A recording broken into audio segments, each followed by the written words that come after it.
Assalamu alaikum. Dear students, our today's topic is soil composition and soil profile. Let's try and understand what is soil. Soil is a mixture of organic matter, minerals, gases, liquids, and organisms that together support life. It forms at the surface of land, or you can say it acts as the skin of the earth. Soil is capable of supporting plant life and is vital to life on the earth. Soil performs many functions. I have pointed some four important functions here. Soil acts as a medium for plant growth. It acts as a means of water storage, supply, and purification. Soil acts as a modifier of Earth's atmosphere. It acts as a habitat for organisms. What is the soil composed of? Soil is composed of five major components, that is mineral particles, that includes clay, silt, sand and gravel. Organic matter. Organic matter is actually what? It is decaying plant and animal material. Water, air and living organisms or soil biota. That includes bacteria, fungi and earthworms, etc. Like you see here, mineral particles form 45% of the soil. Air is 25%. We have 25% water. Then organic matter is 5%, where you see 80% of the organic matter is humus, 10% is roots and 10% is organisms. A healthy soil should have a balance of all these components. How do soils form, or how does the soil formation take place? The soil has taken thousands of years to form, and this soil forms when big rocks break down into smaller pieces or smaller rocks by the continuous action of water, wind, or that process is called as weathering. Or you can say weathering is the process by which the rocks are broken down into smaller pieces by the action of wind and rain. It takes many years for these rocks to break down into smaller pieces, and these smaller pieces get further broken down to form sand and silt, and ultimately the finer particles are formed and the process continues. These fine particles then form the top layer of the soil. This process is very slow.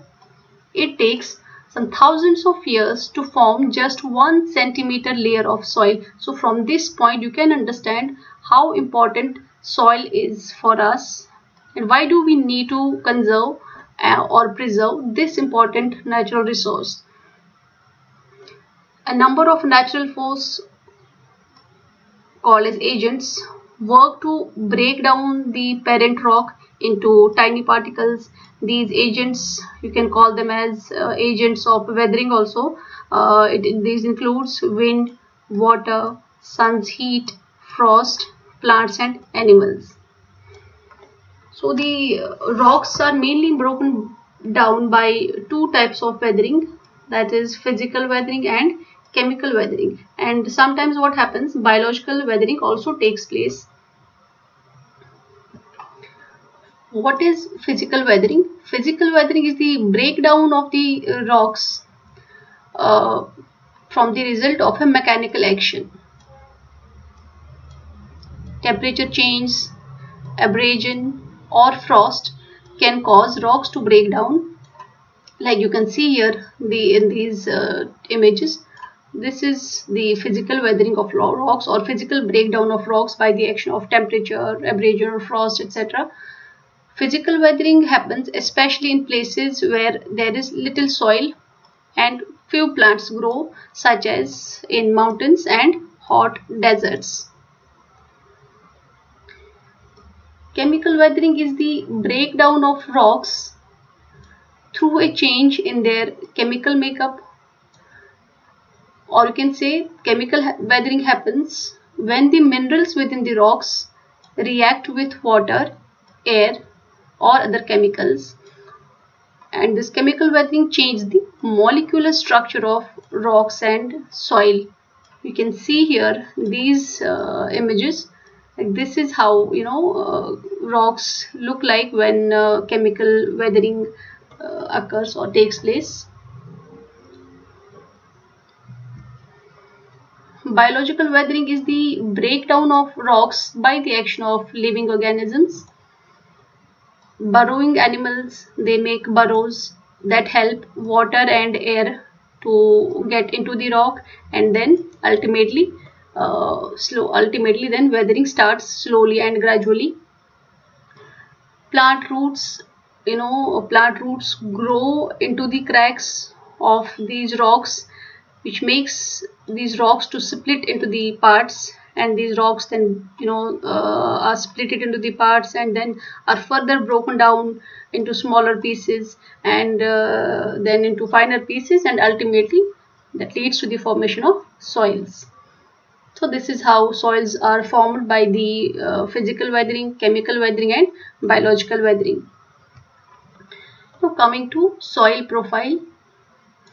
Soil profile is defined as the vertical section of the soil from the ground surface downwards to where the soil meets the underlying rock.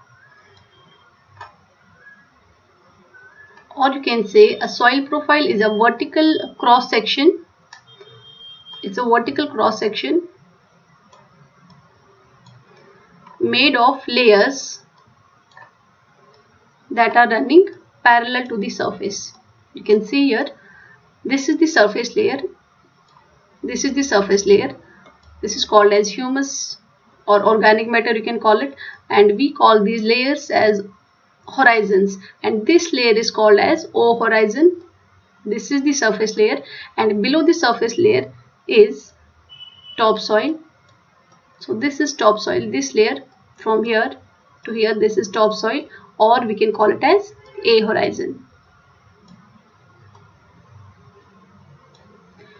So below the topsoil we have subsoil, or you call it as B horizon, and below B horizon or subsoil we have parent material, or you call it as C horizon.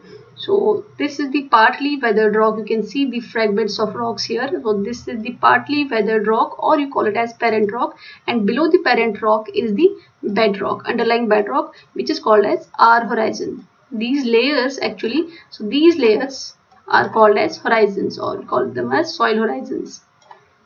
So this is O horizon, surface layer, topsoil, subsoil, parent material, and this is the bedrock. So this image will help you understand the soil profile, in a much better way maybe. So this is the bedrock, R horizon, and above the bedrock is parent material or partially weathered rock, or weathered rock fragments you call them. So this is the weathered rock fragments, this is the C horizon, and then comes the subsoil or B horizon.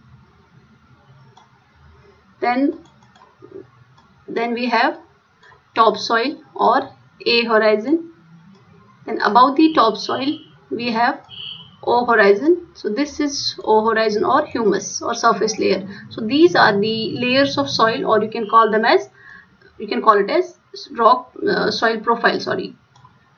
So soil profile or soil layers includes humus, then topsoil, subsoil, parent rock or weathered rock fragments you can call it, then bedrock. This is all for today. Thank you. Have a nice day.